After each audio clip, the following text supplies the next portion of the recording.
Imagine having to call the police over and over and over again, begging them to protect you from a violent partner, only to watch an officer stand by as he grabs you by your hair and stabs you 13 times.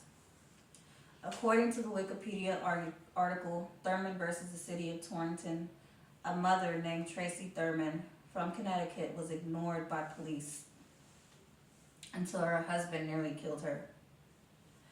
Domestic violence affects millions of people every year. The National Coalition Against Domestic Violence reports that more than 9 million people experience abuse each year. Long ago, police used to see domestic violence or abuse as a private matter.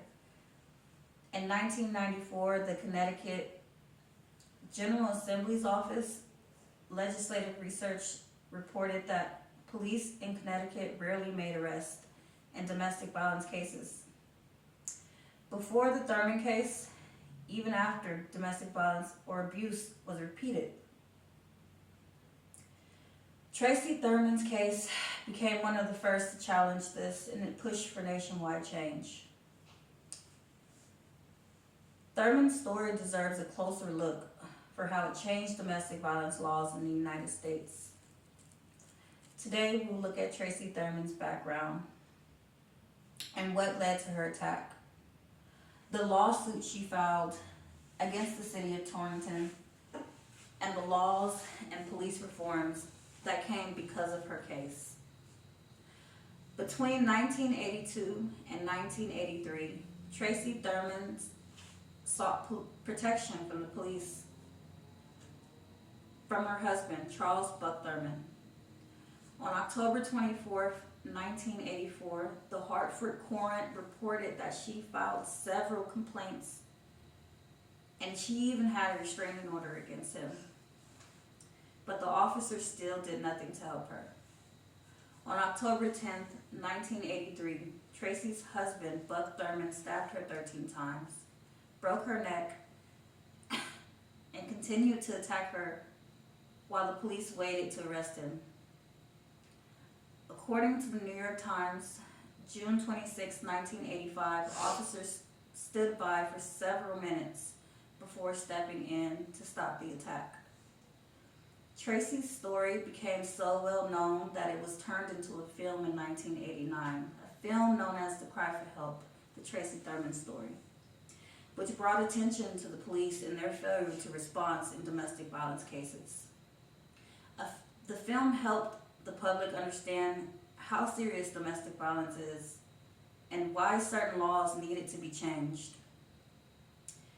In 1984, Tracey Thurman filed a federal civil rights lawsuit called the Thurman versus City of Torrington.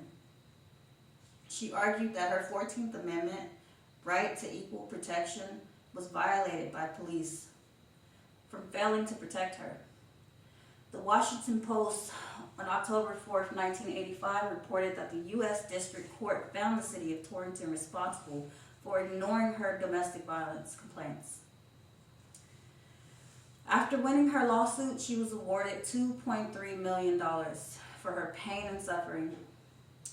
A study in a Journal of Interpersonal Violence in 1991 explained that the case became the turning point in domestic violence laws because it showed that police could be held accountable for failing to protect victims. After the case, Connecticut passed the Family Violence Prevention Response Act of 1986, which is also known as the Thurman Law. According to Connecticut General Assembly 1986, this law required police to make mandatory arrests in domestic violence cases whenever probable cause existed, even without a warrant. A report written by the Department of Justice in 1998 found the Thurman case helped spread mandatory arrest laws across the country, leading many states to have stronger domestic violence policies.